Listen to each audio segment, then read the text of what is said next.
Então vamos lá, eu vou iniciar com o exercício sistêmico, a aula de hoje. Lembrando que hoje eu vou trabalhar um tema já diferente, a gente vai trabalhar prosperidade, tá? E eu vou fazer um exercício de ancoragem aqui com vocês. Então eu vou pedir inicialmente que vocês olhem para esses dois bonequinhos aqui, tá? E percebam tudo que você sente no corpo com um bonequinho amarelo, tudo que você sente no seu corpo com um bonequinho verde.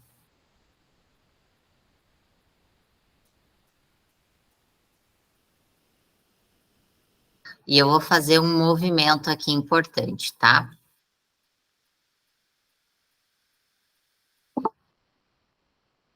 Peraí, só um momento. Ó, vou pedir para vocês visualizarem esses dois bonequinhos, essa ancoragem, e percebam o que você vai sentindo no seu corpo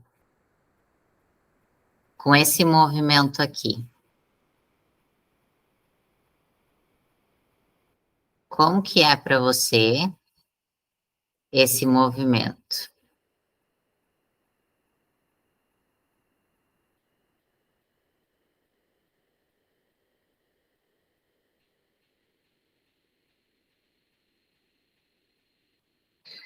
Coloca para mim ali no chat de vocês. Não existe certo nem errado, tá, gente? Coloca para mim o que que vocês sentiram com o movimento dos bonequinhos.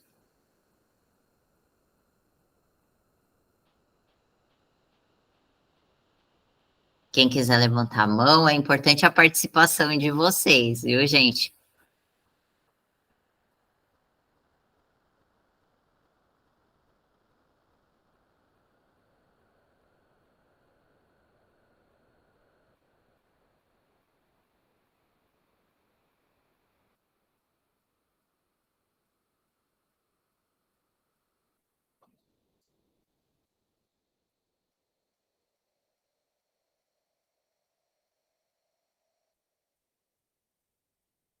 Tá.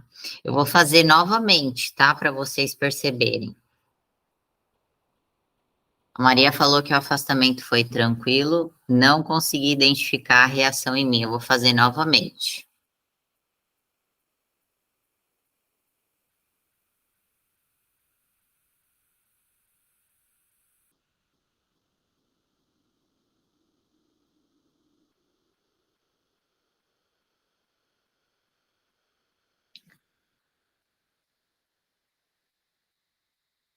Qual é a sensação para vocês com esse movimento?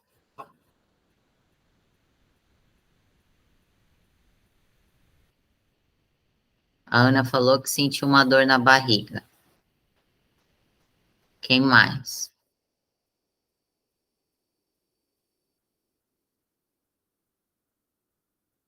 A Isabela falou que não sentiu nada de diferente. Mas foi bom, foi ruim, ou foi uma indiferença mesmo, não teve sensação nenhuma.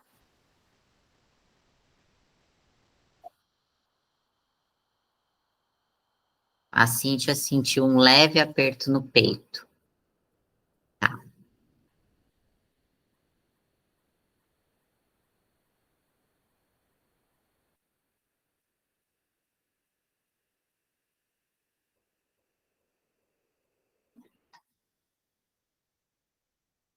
Quem mais? Você conseguiu identificar a Carla? A Isabela não percebeu sensação nenhuma.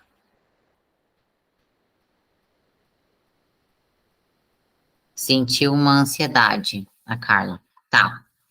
Então eu vou abrir para vocês o que esses bonequinhos representam.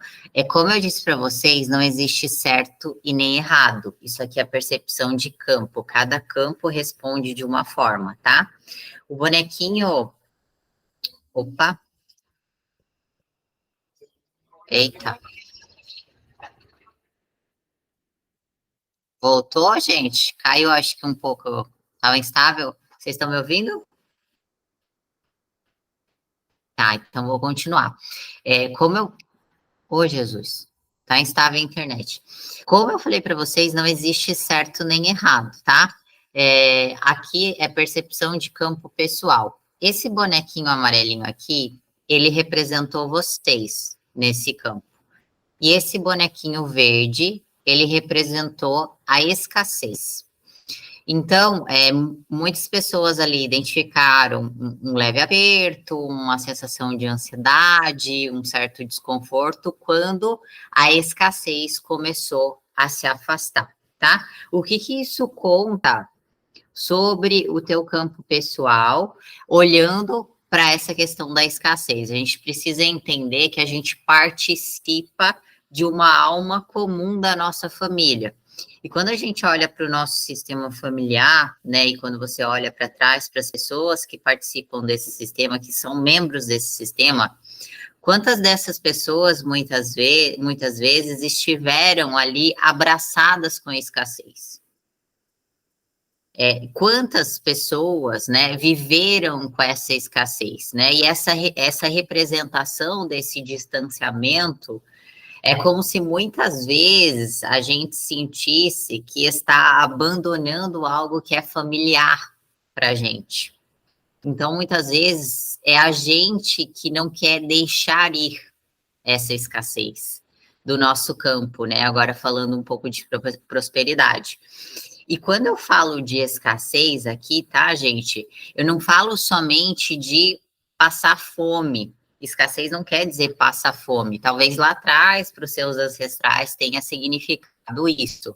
Mas, na verdade, escassez é tudo aquilo que você começa a ter medo de perder. Então, por exemplo, você fica num trabalho ruim, você fica num lugar onde você não está satisfeita, você mantém um relacionamento porque você tem medo de não conseguir nada melhor, você se sujeita a situações, né? Porque você tem medo da falta, você tem medo que não exista nada melhor para você, você tem medo de não vivenciar algo ali. E aí é melhor ficar numa situação ruim, é melhor ter aquele pouco, né, ter aquilo ali, do que não ter nada. Então, isso em si também é escassez, né? Então, o que eu estou dizendo aqui para vocês? Todos nós aqui, eu, você, todo mundo, vem do sistema familiar, a gente nasce dentro de um campo de memórias que nos afeta, direta ou indiretamente, porque a gente herda muitas vezes alguns traumas, inclusive dos nossos antepassados, mesmo não tendo vivenciado aquela experiência, mesmo não tendo vivido naquela época em que eles passaram fome. Essa escassez, muitas vezes, ela está dentro do nosso campo. E tem um estudo, na verdade, que se aprofunda dentro dessas questões dos traumas transgeracionais, que é a epigenética, né? A epigenética se aprofundou em fazer experiências genéticas para entender até que ponto o nosso DNA tem influência sobre a nossa vida, né? E a grande revolução, na verdade, da biologia é a epigenética, porque, na verdade, a epigenética, até pouco tempo atrás, na biologia, acreditava-se que uma pessoa que nasce dentro de uma família que tem uma certa predisposição ali a ter certos tipos de doença, ela estava, obviamente, destinada a vivenciar aquele mesmo destino. Então, lá atrás, acreditava-se que a nossa genética era determinante, muitas vezes, para alguns resultados na nossa vida. Agora, a epigenética é uma evolução do conceito. Ela vai comprovar, na verdade, que a maior questão dos nossos resultados na nossa vida não é essa questão da genética, não é uma questão hereditária, mas sim os hábitos e as escolhas que a gente vai fazendo ao longo da nossa vida. É claro que essa questão genética, essa questão familiar, ela influencia, ela tem um impacto, porque, como eu disse para vocês, a gente participa dessa alma em comum. A gente quer pertencer a tudo isso. A gente quer, de alguma forma, ser parecido com a nossa família, mesmo que de maneira inconsciente. A gente quer, de alguma forma, como que eu posso dizer? Se adequar aquele pensamento em comum. E por isso que existe toda essa questão da gente sentir culpa quando vai romper com o padrão, quando a gente vai fazer algo diferente, porque, querendo ou não, existe uma parte dentro de nós que tem essa necessidade profunda de pertencer.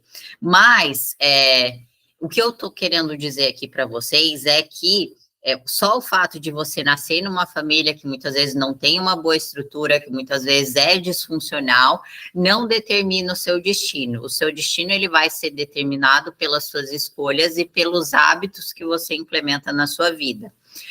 O que isso quer dizer? O que mais vai impactar e influenciar os seus resultados financeiros ou em qualquer área são os conteúdo que você consome, né, que você assiste na TV, tudo que você se alimenta, tudo aquilo que você consome em termos de alimento, em termos de energia, o quanto que isso está saudável, o quanto que isso está desequilibrado, né? Tudo isso vai impactar, porque é uma questão que influencia a biologia também, influencia a questão do corpo, e também as pessoas com que você anda, os ambientes que você se insere, os grupos que você frequenta, tudo isso é o que vai ser determinante, na verdade, para efetivar aquilo que você vai viver, né? E aquilo que a gente vai chamar de destino próprio. Então, tudo que você consome vai ditar quem você se torna lá na frente. Vocês entendam nessa questão da epigenética chegou nessa conclusão. Eles fizeram estudos, por exemplo, com irmãs gêmeas que tinham o mesmo material genético, e aí nessa pesquisa, né, elas foram irmãs que foram adotadas por famílias diferentes, então elas tinham a mesma composição, só que elas foram levadas a ambientes diferentes. E aí, o que acontece? Uma dessas irmãs cresceu num ambiente, numa família mais estruturada, com hábitos melhores, né, mais ativos, mais saudáveis, e uma outra cresceu num ambiente com hábitos mais destrutivos.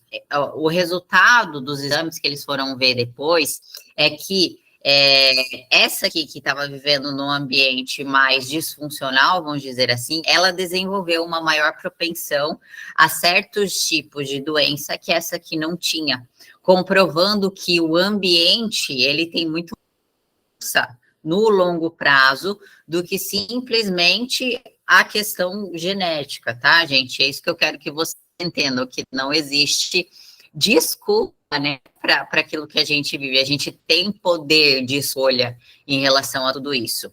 Só que o que eu quero que vocês entendam, esse processo de se desligar, de se divorciar, né, de se, como que eu posso, de romper, na verdade, com esses padrões, muitas vezes destrutivos que a gente herda da nossa família, isso vai custar uma culpa para a gente, né? É por isso que quando a gente vai, quando as pessoas patinam, muitas vezes nesses lugares de crescimento, né, de ascensão, é porque, na verdade, elas não se permitem ser mais felizes do que os pais, né, porque os pais não foram, não se permitem ter um aporte financeiro, uma vida financeira diferente da família, porque a família não teve essas condições.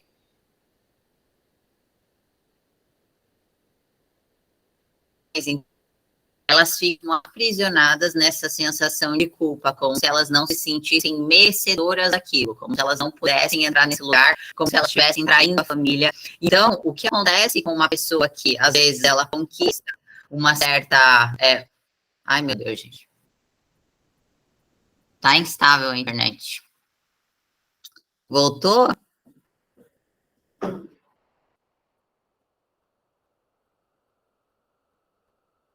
Oi, oi. A internet está instável.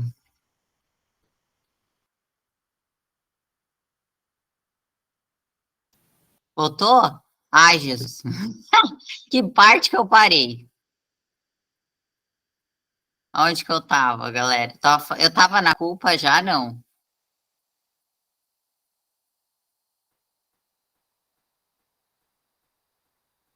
Vocês estão me ouvindo? Sim, falou da. Gente, se a internet. Vocês fazem aí alguma coisa, sei lá, levanta a mãozinha, porque eu só percebi porque deu um barulhinho aqui no meu computador, senão eu não vou perceber. A internet está meio ruim, não sei por. Vamos então. É, não sei se eu falei, mas eu vou repetir então.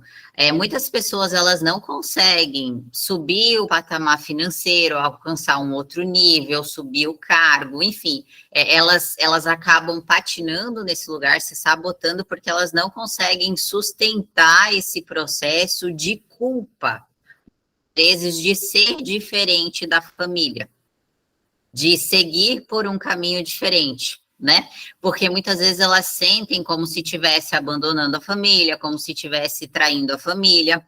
É, ele foi muito gênio assim, em transcrever para nós esse processo de consciência. Eu já falei para vocês numa outra aula, mas essa questão da consciência de nós, da boa e da consciência, ela é muito, como que eu posso articular?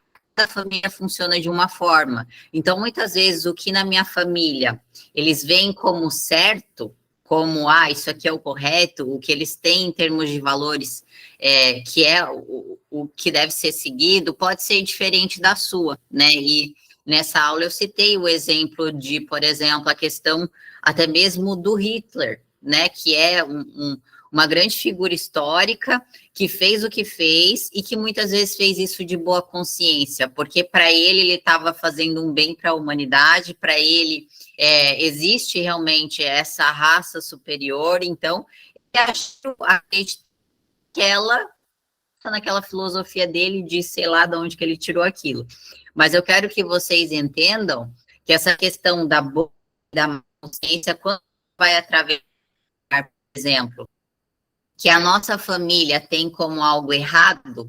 Então, por exemplo, se a crença da minha família é que os ricos são tudo ganancioso, que rico só engana as pessoas, que rico só faz, sei lá, se é rico é porque está fazendo alguma coisa errada. Se essa é a crença predominante da minha família, e se eu me permito entrar nesse lugar de ser uma pessoa mais bem-sucedida, de realmente viver prosperidade, automaticamente eu vou entrar na má consciência. Automaticamente, perante a minha família, eu sou culpada, eu sou diferente, eu sou essa pessoa, muitas vezes.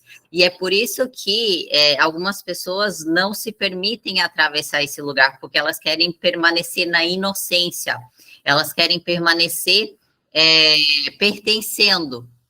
Ai, Jesus.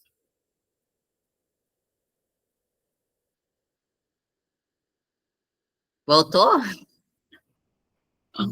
Ai, Senhor amado. Voltou? Ai, Jesus. Tá, agora eu vi quando que deu, porque eu estava olhando para vocês aqui. Então vamos lá. Continuando.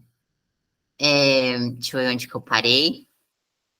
Então, muitas vezes a gente se sente culpado de escolher fazer algo diferente daquilo que é o consenso da nossa família, daquilo que é o conhecido, até onde que eles já foram. Então, tudo aquilo que, querendo ou não, for diferente, que for um patamar acima, muitas vezes, e não necessariamente em termos financeiros, mas pode ser na questão de relacionamentos. Se você olha para trás e todas as mulheres da tua família não tiveram um bom relacionamento, para você é quase que uma coisa assim inexistente. Isso aqui não é possível, isso aqui não é para mim, isso aqui não existe, porque é daquilo que é conhecido para você, certo? E aí, o que a gente precisa entender aqui, né, nesse processo de autossabotagem, né, e nesse desejo inconsciente de querer pertencer à família? A gente precisa entender esse desejo, que é quase que uma necessidade, sabe? O Bert, na verdade, observou essa questão do pertencimento como uma necessidade muito profunda dentro da gente, porque a nossa alma ela necessita de vinculação, ela quer fazer parte, a gente precisa, querendo ou não, de uma forma consciente, dar para a nossa alma aquilo que ela quer. Só que para a gente ter sucesso nesse caminho, né, a gente, de certa maneira, olhar para os nossos sonhos, olhar para os nossos desejos, olhar para as nossas conquistas, mas, ao mesmo tempo, honrar as nossas origens, a gente precisa fazer essa vinculação, ter consciência que essa vinculação precisa ser feita de maneira consciente, e que, muitas vezes, esse caminho, ele vai ser desconfortável, né? O caminho de você escolher por algo diferente, o caminho de você romper com o padrão, o caminho de você subir um degrauzinho, isso vai ser desconfortável, isso faz parte, né? Essa culpa que vem para nós, que é como se a gente estivesse fazendo algo de errado, mas que não é, faz parte também, então a gente precisa aprender a incluir isso e saber lidar com esse lugar, né? Saber suportar esse desconforto necessário que faz parte do crescimento, né? Se a gente não suporta esse lugar, né, de sustentar o desejo, porque no fundo, quando a gente olha para essa questão do nosso objetivo, para essa questão de, eu quero crescer, eu quero, na verdade, prosperar, eu quero ser, sei lá, eu quero ser uma pessoa de sucesso, eu quero ser enfim, você vai olhar para o seu desejo, você vai ver que ele não é o mesmo desejo, muitas vezes, da sua família, não é o caminho que eles seguiram, não é por ali que eles foram, e para você conseguir chegar nesse lugar, você tem que sustentar isso, né? Se você espera uma validação externa, se você espera que os teus pais te apoiem, se você espera que eles te aplaudem, você não está olhando para o lugar certo, porque muitas vezes você não vai ter isso, né? A sustentação disso faz parte do mundo dos adultos, o assumir o risco faz parte do mundo dos adultos, porque é você que vai, querendo ou não, lidar com as consequências do preço dessa escolha, seja financeiro, seja preço emocional, porque custa também, né? O desconforto custa. Então, isso explica também, muitas vezes, essas pessoas que ganham uma bolada na Mega Sena, né? Ganham na loteria e vão lá, passa pouco tempo e torram todo o dinheiro. Por que acontece isso? Porque elas não têm sustentação interna, não cabe aquilo dentro delas, elas não sustentaram o desconforto de estar naquele lugar, o processo, né? O processo é desconfortável. E elas, de repente, receberam aquilo, não se sentem merecedoras daquele prêmio, porque, querendo ou não, é um ganho, né? Uma bênção, assim, da vida, que a vida manda, só que elas, querendo ou não, dão um jeito de se livrar daquele dinheiro. Para quê? Para ficar... Ai, gente. Não tá fácil. A internet tem que ajudar a gente. Estão me ouvindo, né? E aí, o que acontece? Elas dão um jeito de se livrar daquele dinheiro para poder o quê? Ficar mais próximo das condições da família, para ficar mais próximo da família, para ficar parecido com a família, né? Porque elas não olharam para esse lugar da sustentação, não trabalharam isso dentro delas. Ao passo que uma pessoa, muitas vezes, que já construiu um mindset milionário, um mindset de riqueza, um mindset de prosperidade. A gente vê vários casos de uma pessoa que já passou por esse processo, vai lá e quebra. Vai lá e entra em falência. O que acontece com ela? Ela se reconstrói e ela triplica aquele patrimônio, ela multiplica aquele patrimônio. Por quê? Porque ela sabe o caminho. Ela percorreu aquele processo e não é uma corrida de 100 metros. Né, gente? É uma longa jornada e muitas vezes nesse sentimento imediatista que a gente tem, nesse sentimento muitas vezes infantil de acreditar que a vida nos deve algo e que isso precisa vir de fora e que o sucesso tem que cair no meu colo, a gente não entende que tem um longo caminho por trás, né? E que isso precisa ser construído internamente também. E aí, o que acontece dentro de tudo isso, né? Dentro dessa questão da autossabotagem também. A gente não pode ignorar, para além dessa questão do ambiente, para além de você estar intencionalmente buscando pessoas, livros, conteúdos que te levem para esse outro nível, a gente não pode ignorar a importância que a família e que esse vínculo que eu falei para vocês aqui tem dentro de nós. Porque, sistemicamente falando, muitas vezes a gente guarda um amor cego, um amor infantil, um amor sacrificial diante dos membros da nossa família, né? Esse vínculo sanguíneo, ele é algo inquebrável, ele é algo extremamente profundo. E aí, como que é possível a gente se desprender, então, desse efeito da consciência da família, dessa consciência de grupo? Como eu falei para vocês, optando por essa vinculação consciente. A gente precisa dar para a nossa alma aquilo que ela quer. A gente precisa nos sentir vinculados e conectados no coração com cada pessoa que faz parte da nossa família, mas ao mesmo tempo a gente pode escolher fazer um pouquinho diferente. É como se a gente recebesse uma liberação quando a gente, querendo ou não, se reconcilia, quando a gente dá esse passo, certo?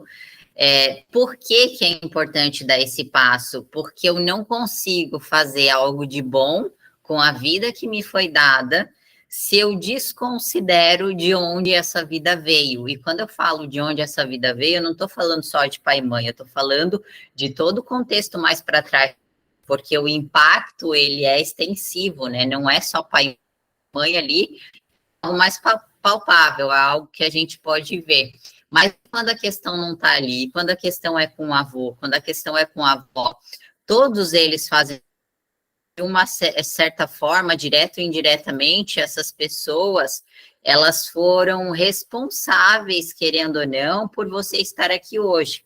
Então, é preciso entender que quando a gente não consegue receber com gratidão e com amor aquilo que eles nos deram, a gente não consegue usufruir de uma maneira benéfica para a gente, para a humanidade, né, no nosso servir também, dessa vida que nos foi dada, né, a gente não consegue fazer algo de bom com isso.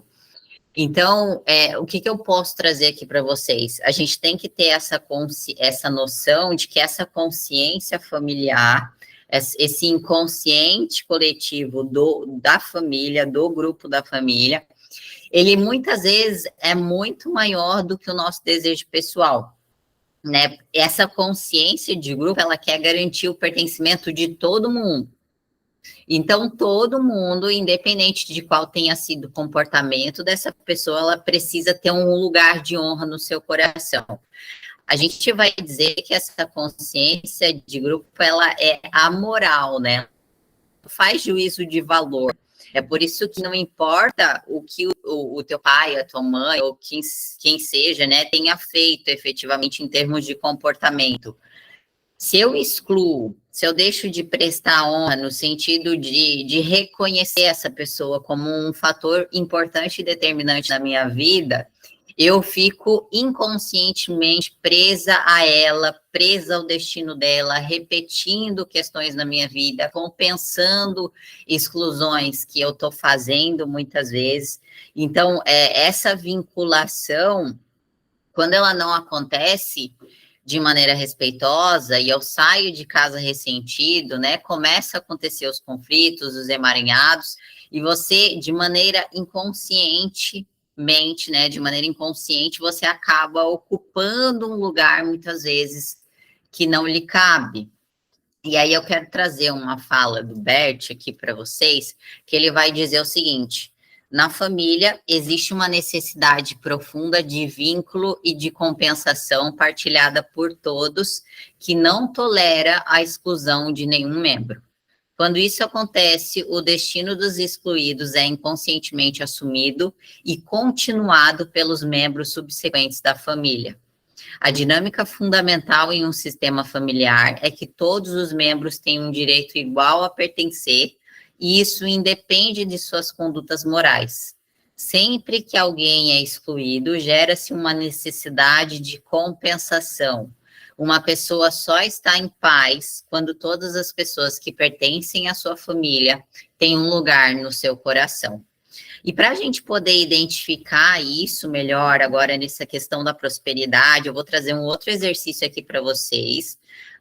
É um exercício de consciência, tá? Para vocês observarem a dinâmica de lealdade de vocês nos padrões financeiros, na escolha de trabalho, como que isso se reflete na sua vida hoje. E entenda, gente, quando eu pergunto para você qual que é o padrão na sua família, por exemplo, assim, qual que é o padrão de trabalho na sua família? É CLT? São empresários? Enfim, se você faz parte do padrão, se você seguiu, por exemplo, o mesmo destino deles, mas você está feliz com a tua escolha, tá tudo certo? Não é sobre isso.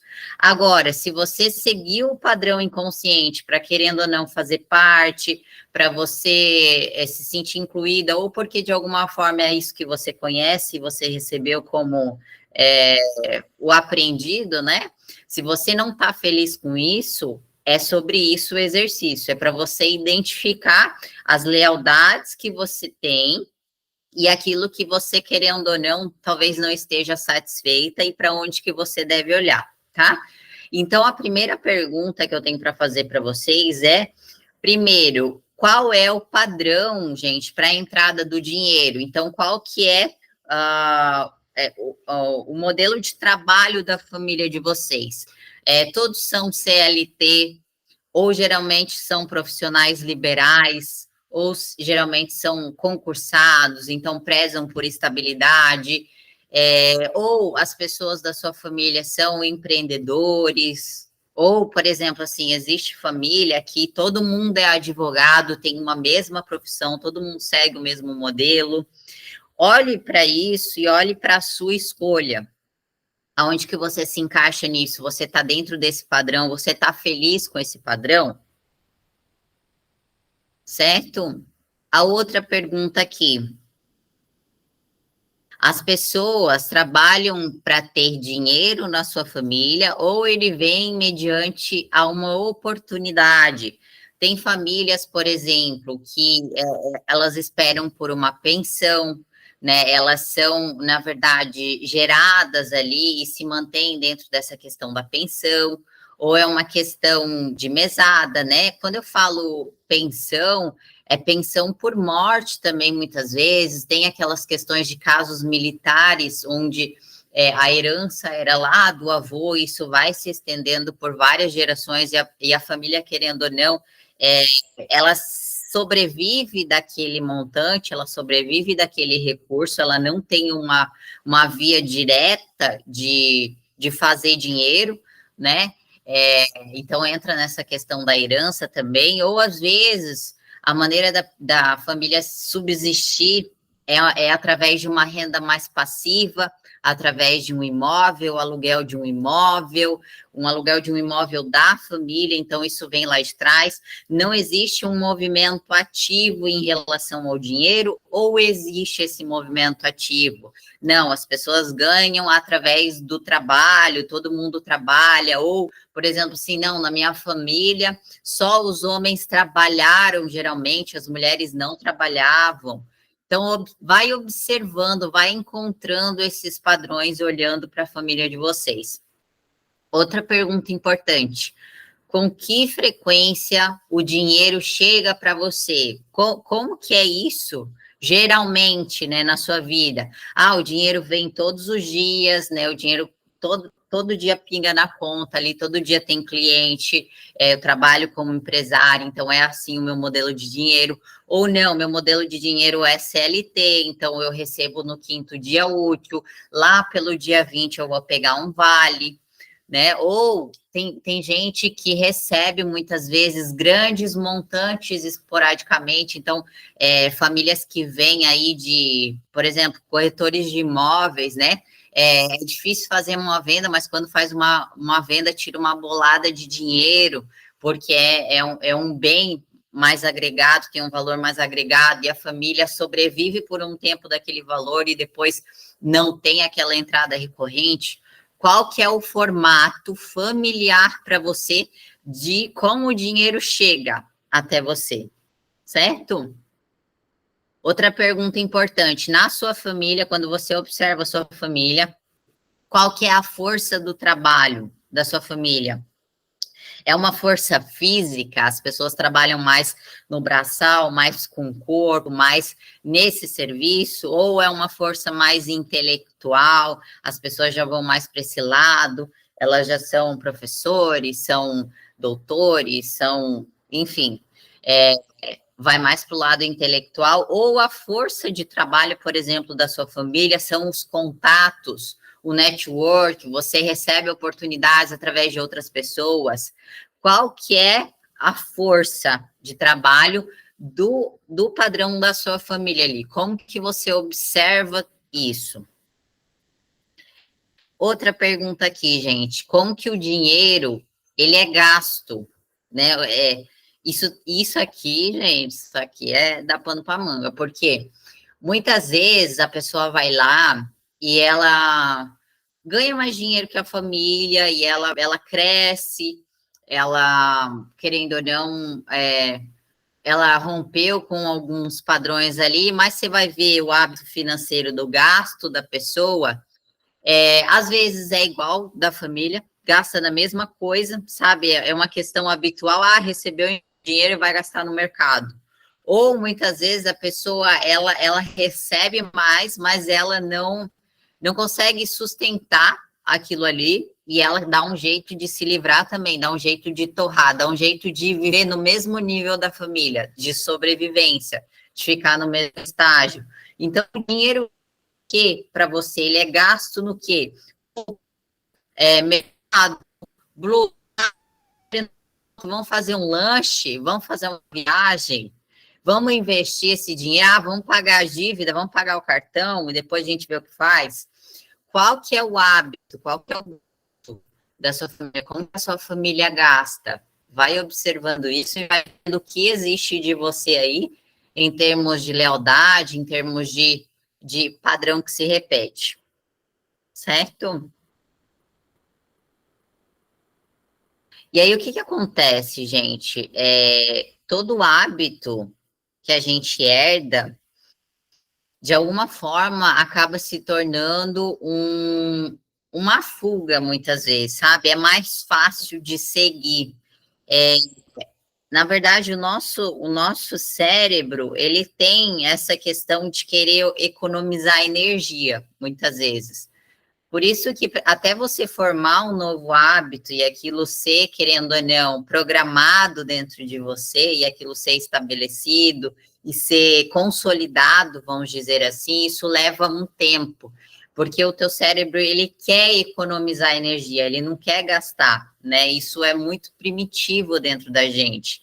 E o problema é que quando a gente, querendo ou não, viveu durante muito tempo nesse ambiente familiar, aprendendo esses modelos, adquirindo esses hábitos, e isso fica enraizado dentro de nós, e a gente segue para a vida adulta de uma maneira inconsciente, sem olhar para isso, sem se questionar, sem perceber se isso faz sentido, se está bom ou não está, a gente segue reproduzindo a mesma condição sem perceber.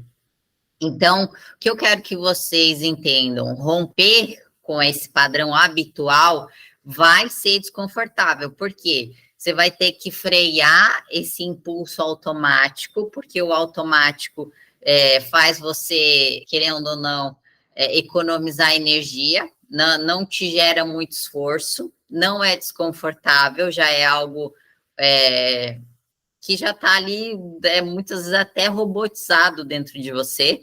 Então, quando você para pensar, refletir e seguir por um outro caminho, isso vai pedir de você essa intencionalidade, vai pedir de você esse foco, vai pedir de você esse comprometimento para você, querendo ou não, entender o porquê que você está fazendo aí isso, reforçar aquele novo padrão, entender a motivação por trás e cada vez mais se colocar nesse lugar.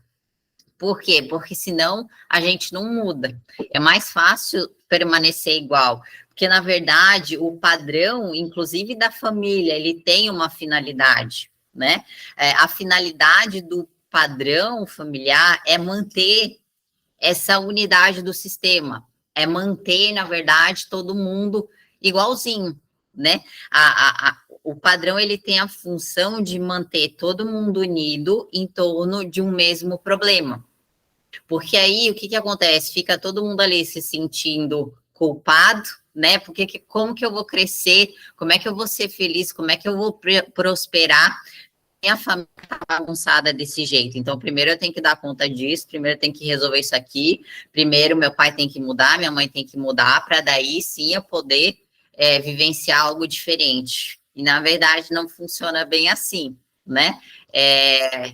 Por isso que separar esse processo dentro da gente, né, passar por esse processo de individuação, né, e sustentar, na verdade, essa sensação desconfortável de culpa, de seguir um caminho diferente, ela é extremamente importante. Essa culpa que eu falo para vocês é uma culpa sistêmica, tá? Não é uma culpa real, você não está cometendo nenhum crime. Mas esse sentimento tem uma função de te manter aqui, nesse mesmo lugar, de te manter no padrão, né? E quando você transfere, na verdade, essa responsabilidade para uma outra pessoa, quando, por exemplo, assim, quando você está vivendo numa compensação, quando você, de alguma forma, está tentando suprir o lugar de alguém nesse sistema, quando você, de alguma forma, se sente culpada ou responsável pela vida de outras pessoas, você se mantém nesse lugar, né? É como se você tivesse uma dívida com as pessoas e as pessoas tivessem uma dívida com você. E isso, gente, prejudica a sua individuação. Isso aqui prejudica a tua autonomia. Por quê? Porque você não está conseguindo separar as coisas, não está conseguindo separar essas responsabilidades. Existe sim aquilo que é seu, que você vai ter que arcar, que você vai ter que assumir o risco, que você vai ter que bancar esse investimento, vai ter que bancar essa escolha, mas existe aquilo que não é seu, aquilo que não pertence a você, que muitas vezes a gente entra nessa negociação, a gente toma algo que não é nosso para nós, enquanto isso, você vai ter que me ajudar, você vai ter que me bancar, você vai ter que me manter, porque a gente está numa troca aqui. Só que isso não deixa ninguém ser autônomo, certo? E o mais importante aqui, gente, é a gente entender que a gente não pode viver em função, muitas vezes, dessas expectativas externas, né? Frustrar as expectativas das pessoas, muitas vezes, é saudável tanto para os outros, porque a gente está ensinando aonde que ela pode ir com a gente, né? Qual que é o nosso limite? A gente está ensinando para esse outro como que ele deve se relacionar com a gente, e só que oferecer esse limite, falar não, se posicionar, muitas vezes vai gerar esse sentimento desconfortável, vai vir aquela culpa, né? E a gente precisa entender que quem não suporta isso não cresce. Tem uma frase que o Bert traz, que ele fala, né, que a culpa é o caminho do progresso. E ele está falando dessa culpa sistêmica, né? E para nossa mente, muitas vezes, arrumar um bode expiatório, colocar a culpa em alguém daquilo que está acontecendo na nossa vida é um grande alívio. Só que o grande problema é que a solução não está nesse lugar, né? A gente não cresce enquanto está transferindo essa responsabilidade para fora, certo?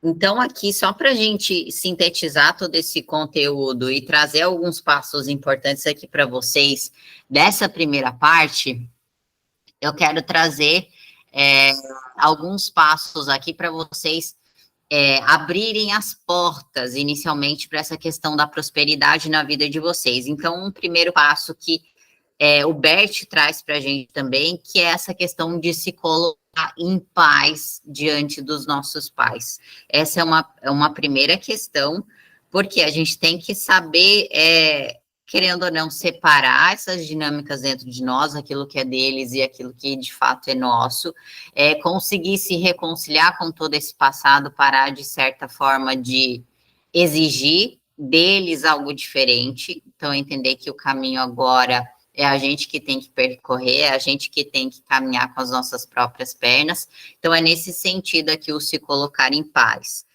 Outra questão importante, e que eu acho que é uma das mais importantes, que é a questão da autorresponsabilidade. As pessoas têm muita dificuldade de diferenciar esse termo aqui de culpa, né? O que é responsabilidade, o que é culpa. Se a gente for pegar uma análise sistêmica do Bert, o Bert vai dizer que não existe culpa perante Deus. Não existe culpa perante Deus. E quando a gente assume um posicionamento maduro e adulto diante da vida, a gente vai entender que até os nossos erros, eles fazem parte de um outro nível de aprendizado. E quando a gente sabe lidar com os erros de forma humilde, entende que faz parte, que a gente erra, e quando a gente se arrepende profundamente, quando a gente olha para isso, a gente começa a acessar um outro nível mesmo de posicionamento, de maturidade, de querendo ou não, de tamanho, assim, na vida até. Por quê? Porque a gente não pode ser imaturo ao ponto de acreditar que a gente nunca vai errar.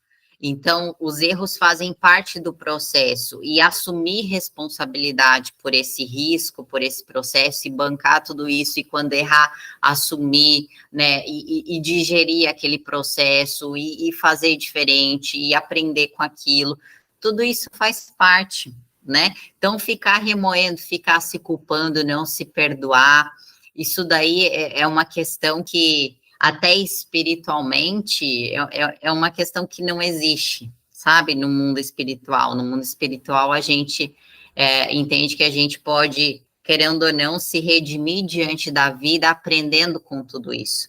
E a autorresponsabilidade, a sua vida agora é uma questão sua, né? É você com você. E você seguir nesse lugar, muitas vezes, de... Ai, Jesus. Olha só. Voltou, gente?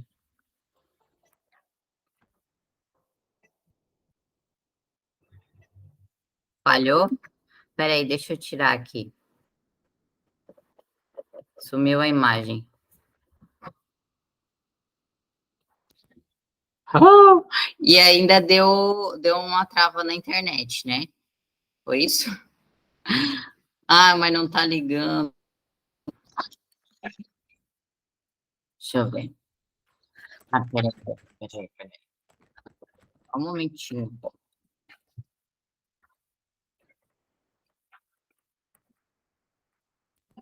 Deixa eu ver aqui. Ele não está reconhecendo o meu USB, mas vamos lá, vocês estão me vendo agora, né? Tá, então vamos lá. Que parte que eu estava? Estava na autorresponsabilidade. Então, assim, ó, só para a gente poder caminhar para o fim, quero passar uma terceira chave também importante aqui, que é essa questão de você conseguir, querendo ou não, sair dessa esfera, né, de deixar os seus pais com aquilo que é deles, que pertence somente a eles, conseguir separar tudo isso, para que eles mesmos possam cuidar desses aspectos, cuidar dos aspectos emocionais da vida deles, né, cuidar das questões do passado deles, das questões do relacionamento entre eles, então conseguir separar isso, e quando você separa isso, né, essa questão emocional, isso vai te dar também essa liberação, isso vai te dar esse passo de você estar disponível para olhar para os assuntos da sua vida, certo? Quando você não consegue fazer isso, quando você continua assumindo a demanda deles, quando você não consegue separar isso dentro de você, você inconscientemente permanece atada aos seus pais, atada às questões deles, né? E querendo ou não, gente, a gente precisa, na verdade, olhar para esse caminho natural da vida, entender que existe um preço por essa travessia, né? Seja emocional ou seja financeiro, e é preciso queimar essa ponte. Quando eu falo queimar a ponte, né? Existe uma coisa muito profunda dentro dessa fala, que é o seguinte: quando quando que a gente realmente está adulto perante a nossa vida? Quando a gente vai fazer uma escolha e entende que se aquilo der errado, meus pais não têm nada a ver com isso, meus pais não têm que me salvar, ninguém tem que me salvar, ninguém está me devendo mais nada, e se isso der errado é um problema meu. Agora, quando no fundo você ainda se freia para fazer algum movimento, ou quando você faz um movimento, mas espera um salvador, ou espera se vingar de alguém, porque tem isso também, né? Inconscientemente, quando você não está no teu lugar, de alguma forma você está envolvida emocionalmente com outras questões, emaranhada com outras questões, você dá um passo na vida querendo se vingar de alguém. Isso tudo, gente, é postura de vítima, né? Então, você só está num lugar adulto quando você paga esse preço, quando você queima a ponte. Olha, eu vou escolher por isso aqui, mas se der errado, isso aqui é um problema meu. Isso aqui não é problema da minha mãe, isso aqui não é problema do meu pai. Eu deixo de envolvê-los na minha vida financeira, na minha vida amorosa, na minha vida com os meus filhos, eu deixo de envolver os meus pais, né? Eu deixo de envolvê-los nos meus problemas. Eles já fizeram a parte deles. Eles já fizeram aquilo que cabia a eles. Agora é comigo. Agora eu vou buscar um suporte profissional para falar sobre o meu casamento. Agora eu vou buscar alguém que possa me ajudar, me auxiliar financeiramente, fazer um plano aqui para mim de negócio. Eu vou buscar o suporte que eu preciso na vida, nas pessoas. Por quê? Porque os meus pais já me deram o suficiente. Então, isso é queimar a ponte, né? Então, outra questão também importante aqui é você conseguir caminhar na sua vida dentro do seu próprio tamanho. E uma coisa está ligada à outra, na verdade, porque uma pessoa que ela acredita internamente ainda que os pais devem para ela não aceita começar pequeno, né? Ela quer que os pais, ela acredita que os pais devem ajudar, que os pais devem apoiar, que ela tem que ter o carro dos pais, a casa dos pais é dela, a herança é dela, é tudo dela. Na verdade, você olha para a pessoa não construiu nada. Por quê? Porque ela está nesse lugar infantil ainda. Então, quando a gente fala de prosperidade e de plantio, né, disso, né, de você construir isso, a gente tem que entender que uma planta ela não se cultiva num dia e que em um primeiro momento você vai ver o solo vazio, você vai ver esse lugar pequeno, esse lugar de que ainda não existe nada, mas que é um processo para você semear, para você regar, para você construir aquilo, né? E a pessoa tem que aceitar, de certa maneira, caminhar na vida dentro desse lugar, ok? Faz sentido, gente? Vocês têm alguma pergunta sobre esse assunto, sobre financeiro, sobre prosperidade? A gente vai falar mais sobre esse tema também. Essa foi mais uma aula introdutória, para a gente poder olhar para essas dinâmicas da família também. Não? Tudo certo? Então tá. Deixa eu ver aqui. Eu vou pedir para vocês aqui agora, gente, para a gente ter um espaço para as constelações, para a constelação, na verdade, vamos fazer uma hoje. E quem tiver interesse em participar, eu quero que vocês levantem a mãozinha para eu fazer o sorteio aqui. Só.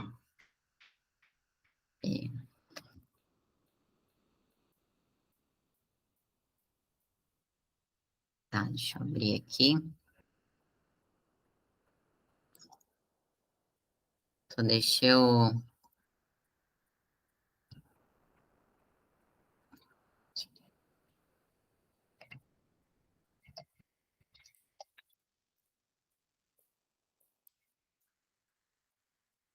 Isabela.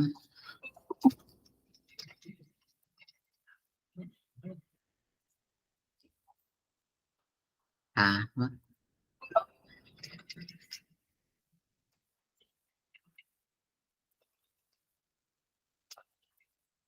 É isso. Não esqueci de ninguém, né? Carla, Isabela, Ana. Tá, então vamos lá. Ana, deixa eu só fechar aqui. Oi, Ana, tá me ouvindo? Teu microfone tá desligado. Oi, boa noite. Boa noite, tudo bem? Tudo. Ai, chegou meu dia. Ah, meu Deus, deixa só a internet voltar aqui. Peraí. Deixa eu sentar aqui. Deixa eu ver, agora voltou. Vocês estão. Deu certo. Então vamos lá, Ana, me conta o que que você gostaria de constelar. Eu quero constelar o meu relacionamento com a minha mãe. Tá. O que que acontece nessa relação? É distante, é fria. Quando a gente se encontra, a gente não se abraça. É uma relação. A gente conversa, mas não tem um amor. Tá. Entende? Ela te amamentou? Pouco tempo. Tá.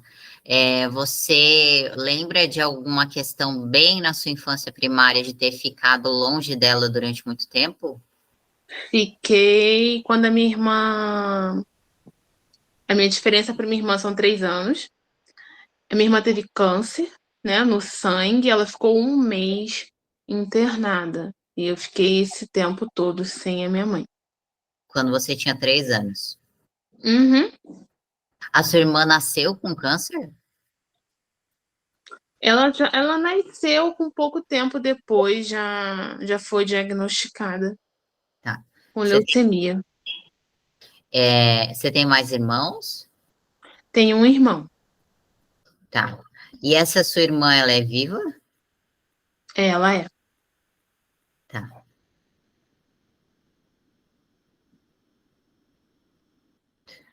Ok. Então tá. Pode respirar todo mundo profundamente para a gente acessar o campo da Ana. Ana, eu vou pedir para você escolher alguém para te representar. Se todo mundo aqui puder abrir a câmera para participar, quem puder, eu agradeço.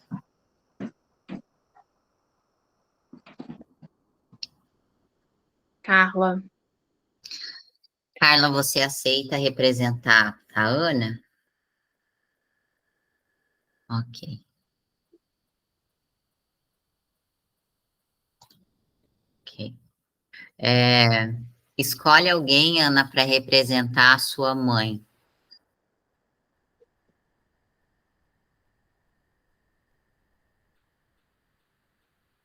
A Maria João. Maria, você aceita representar a mãe da Ana? Aceito. Ok. Escolhe alguém para representar a sua irmã. Cíntia. Cíntia, você aceita representar a irmã da Ana? Sim, aceito. Ok. Carla, como que você está se sentindo?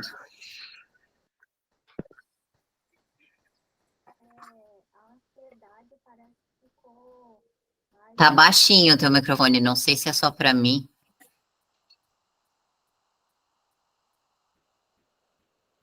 Agora tá desligado. A ansiedade parece que ficou em mais evidência. Tá. Mas depois que alguém entrou, ou já quando ela te chamou, você começou a ficar mais ansiosa? Quando ela me chamou, eu fiquei um pouco. Mas depois que a irmã entrou, eu me senti mais ansiosa. Tá. Uhum. O que que você sente quando olha para Maria?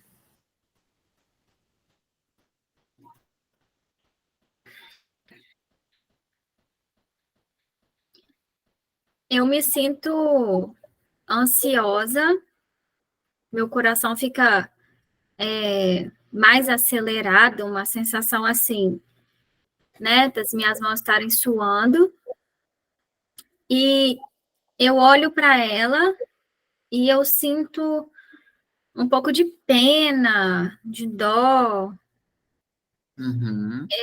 um sentimento de que ao olhar para ela me dá uma sensação de querer chorar, mas não chorar. É como se eu olhasse para ela e eu sentisse uma certa pena dela. Uhum. Tá. E o que que você sente quando olha para Cíntia? Nossa, eu fiquei bem arrepiada, assim, e eu não quero sentir isso, mas é como se eu olhasse e visse que ela se faz um pouquinho de coitada, assim, não sei explicar, parece que ela se faz de coitada, de frágil, é o que eu sinto. Tá. Uhum. Maria, o que que você sente quando olha para Carla?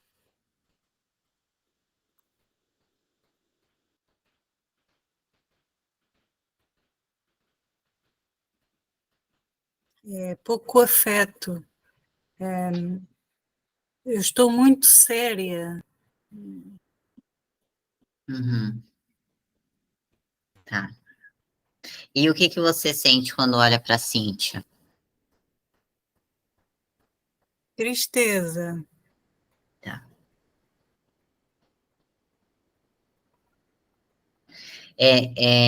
Ana, você é a mais velha? Eu sou a segunda filha. O seu irmão é o mais velho. É, Uhum. Eu vou pedir para você escolher alguém para representar o seu pai.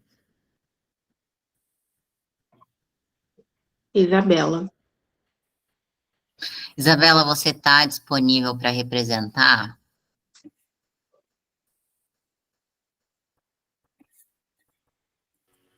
Sim.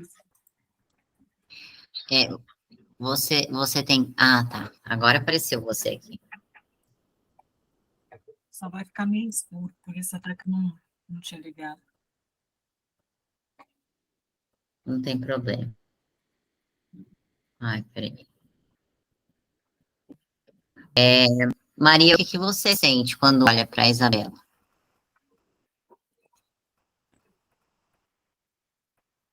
Dor de cabeça. Tá.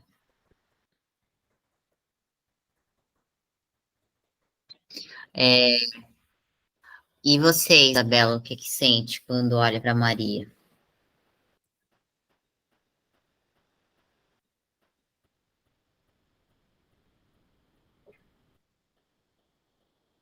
Não sei, talvez uma solidão, assim. Tá.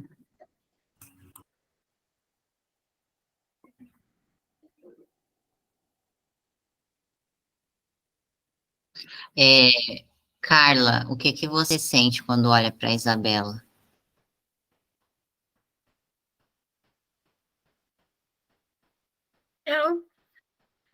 É como se fosse muito fechado, assim, pouco distante, sem muito acesso. Eu não tenho muito acesso. Tá. Peraí. Se eu te perguntar com quem que você se conecta mais, assim, de todos que estão no campo?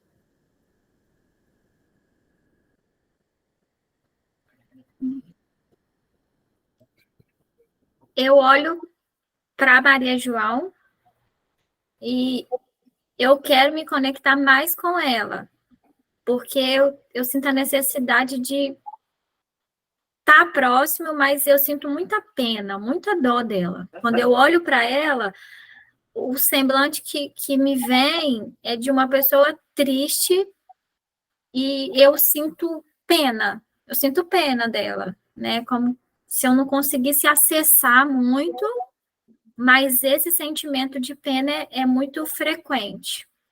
Tá. Eu vou pedir primeiro para você olhar para a Cíntia, porque veio algo muito forte aqui para mim. Eu vou pedir para você olhar para a Cíntia e dizer para ela assim, ó. Eu sinto que você tirou a minha mãe de mim. que você tirou a minha mãe de mim.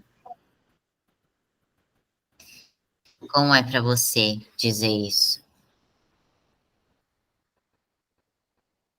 Nesse momento, é como se eu tivesse falado da boca para fora. Tá. Porque é como se fosse uma pessoa muito indiferente, no sentido de eu sentir assim que se faz muito coitada de que não me toque, né? Que tem toda a atenção assim para ela, tem uma carinha muito coitada de que, né? Então eu tenho uma certa resistência. Eu acho que é muito para uma pessoa só. É como se fosse algo assim, né? Muito, muito, muito. Então, eu sinto Tá. uma certa resistência. Eu vou pedir para você olhar para Maria e dizer assim para ela: Mãe, Mãe, eu perdi muita coisa na minha vida eu perdi muita coisa na minha vida para ver se você me notava. para ver se você me notava. Como é para você dizer isso? É como se fosse uma oportunidade de dizer o que eu nunca tivesse tido a oportunidade e a coragem de dizer. Uhum. Como que você se sente ouvindo isso, Maria?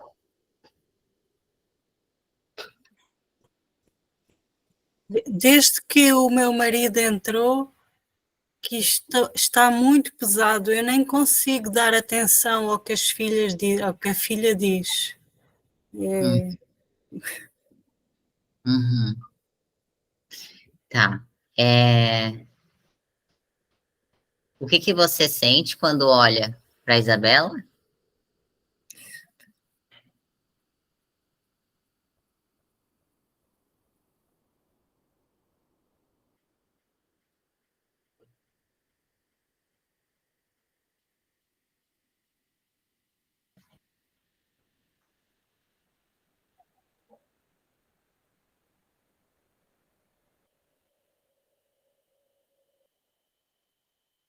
Queria mudar ela. Queria mudar? Tá. Eu vou pedir para você, Maria, olhar para Carla e dizer assim para ela: Eu sinto muito, filha. Eu sinto muito, filha. Isso não é sobre você. Isso não é sobre você. Como é para você dizer isso? É verdadeiro. Como que você se sente ouvindo isso, Carla? É como se eu entendesse que existiam outras questões que impediam, né, essa aproximação. Como se eu conseguisse, de fato, enxergar, como se eu tivesse tirado uma venda dos olhos e conseguido olhar por trás, né, e visto, de fato, que não era comigo, né? Uhum, uhum. Eu vou pedir para Isabela olhar para Maria e dizer para ela assim: eu sinto muito. Eu sinto muito Por tudo que eu fiz a você. por tudo que eu fiz a você. Eu me sentia inseguro, Eu me sentia inseguro, mas isso não justifica. mas isso não justifica. Eu reconheço a minha parte sobre isso. Eu reconheço a minha parte sobre isso. Como é para você dizer isso, Isabela? Foi muito difícil. É, é, é isso, assim, foi difícil falar, deu um pouco, não sei se uma angústia, não sei explicar direito, assim. E ao mesmo tempo uma tristeza, sabe? Um misto, assim, de tristeza. Tá. Como que você se sentiu ouvindo isso, Maria? E o meu coração acelerou. Uhum. Tá. Você vai olhar para Isabela e dizer assim: eu sinto muito também. Eu sinto muito também. Talvez eu nunca tenha te aceitado realmente. Talvez eu nunca tenha te aceitado realmente. E agora eu reconheço a minha parcela também. E agora eu reconheço a minha parcela também. Como é para você dizer isso, Maria? É libertador. Uhum. Como que você se sente ouvindo isso, Isabela? Eu acho que foi, assim, reconfortante, sabe como? Uhum. Carla, como que você está se sentindo? Eu tô me sentindo leve agora. Não tô mais sentindo aquela ansiedade. É como se tivesse liberado um peso dentro de mim. Aquela agitação. Me acalmei. Uhum. Eu vou pedir para você olhar para Cíntia e dizer assim para ela: minha irmã, Minha irmã, eu sinto muito, eu sinto muito. eu não consegui lidar com isso. Eu não consegui lidar com isso. E eu precisei empurrar a culpa para alguém. E eu precisei empurrar a culpa para alguém. Mas agora eu vejo diferente. Mas agora eu vejo diferente. E eu reconheço o seu lugar. E eu reconheço o seu lugar. Como é para você dizer isso? É verdadeiro. Na hora que eu estava falando, é como se eu tivesse tendo uma nova visão, literalmente, dela. Como se aquilo tudo que eu via como uma coitada, é como se eu tivesse me libertado de fato e quisesse uma aproximação de irmã mesmo, né? Como se não existisse mais, depois de tudo que aconteceu, de ter falado, por eu ter me sentido, né, calma, como eu falei, que eu tô muito tranquila, é como se eu tivesse me liberado para viver uma coisa diferente. Uhum. Como que você se sente ouvindo isso, Cíntia? Então, eu estava sentindo muita dor nas costas aqui em cima. Não sei. Estava sentindo muita dor e dei uma aliviada ouvindo ela falar, sabe? Uhum. Uhum. Eu vou pedir para vocês duas, para Carla e para Cíntia, olhar para Isabela e para Maria e abaixar a cabeça assim um pouquinho, em sinal de respeito e reverência. E eu vou pedir especialmente para Carla, e se você quiser falar no seu coração também é importante, tá, Cíntia? Mas para Carla falar em voz alta. Mãe, Mãe, pai, pai, Eu deixo o relacionamento de vocês com vocês. Eu deixo o relacionamento de vocês com vocês.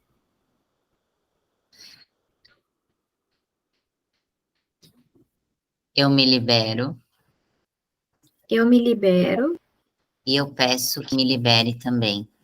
e eu peço que me liberem também. Como é para você dizer isso? Ai, é muito bom. Dá uma certa leveza, uma sensação de paz, de que eu tô livre. A sensação que eu tenho é essa, que eu não carrego mais nenhum peso, uma ansiedade que sumiu, coração que acalmou, literalmente. Uhum. Como que você se sente, Cíntia? Também Uhum. passou. Sim, sim, sim. A Cíntia também carregava um peso bem grande ali, desde muito cedo. Como que você se sente, Maria? Está mais leve, sim. Uhum. Uhum. E você, Isabela, como que você se sente? Enquanto ela falava, foi me dando assim uma tranquilidade, uma sensação de tranquilidade. Uhum. Ótimo, ótimo. Então é isso, gente. Vou pedir para vocês respirarem fundo, saírem dos papéis.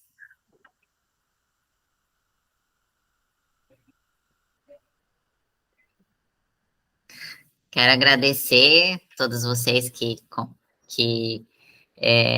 ajudaram, né, auxiliaram aí nessa constelação, foi muito bonita.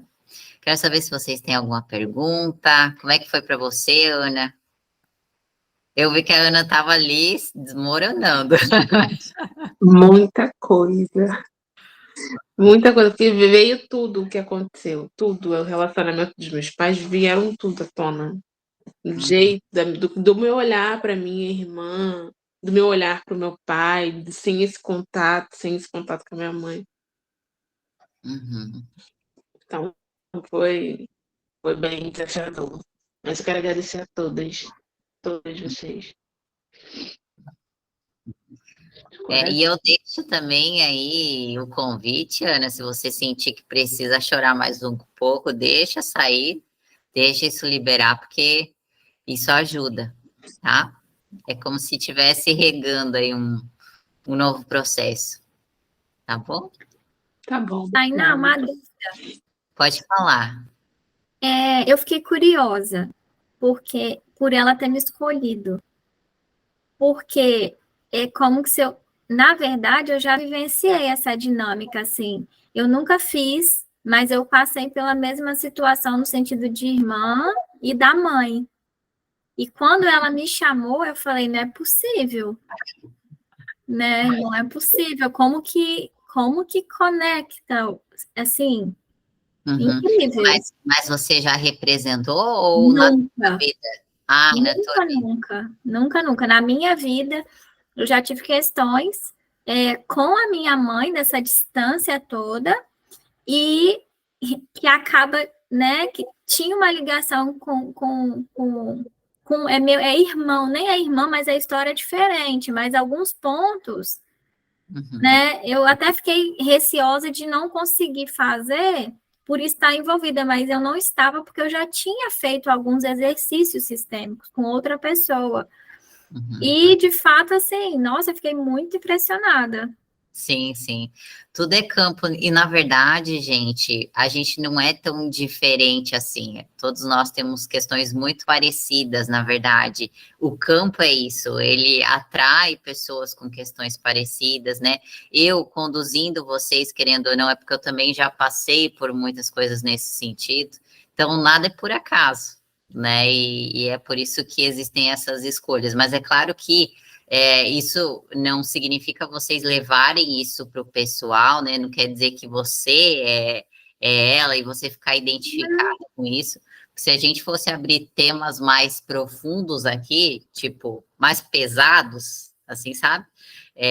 De colocar um assassino, um perpetrador, um abusador, a pessoa representa, não quer dizer que ela seja, né, essa pessoa, mas de alguma forma ela consegue trazer isso ali, porque aquilo de alguma maneira já se representou na vida dela, ou ela de alguma forma sente aquilo dentro dela, ou aquilo faz parte do campo dela, mas não quer dizer que é da pessoa, tá? Só para vocês ficarem tranquilas quanto a isso, porque até no outro grupo eu fiz constelações nesse sentido e elas ficaram preocupadas com essa questão do campo, mas vocês podem ficar tranquilas, tá? Mais alguma coisa? Alguma pergunta? Não? Então é isso, gente. Eu quero agradecer. E uma coisa que eu já deixo aqui para vocês, na semana que vem, se eu não me engano, a gente não tem aula na terça, tá? Eu acredito que vai ser uma semana de pausa, até eu tenho que confirmar, mas eu vou colocar lá no grupo certinho. Então, só para vocês estarem cientes já, na semana que vem, se eu não me engano, não tem, e daí na próxima a gente tem na terça-feira também, tá bom? Então tá, obrigada, viu? Valeu. Obrigada, boa noite. Boa noite. Boa noite. Boa noite. Obrigada.